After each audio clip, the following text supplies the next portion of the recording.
મહેમાન કાલે આવ્યા તા ને ઢગલો એક વાસણ ને ઢગલો એક કપડા આવી જ થયા. બોલો આ આપણા હાથની કરામત, આ બધું કાઢી જ નાખ્યું ધોવામાં.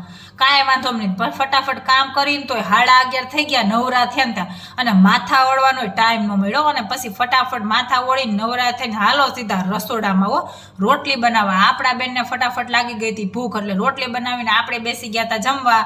કાલ મરચા એરે ચીભડા હોતે એવા હતા, એટલે આપણે કટિંગ કરીને અને જમીન અને સીધો રોંઢો થઈ ગયો. હાલો ભાઈ શાક માર્કેટમાં.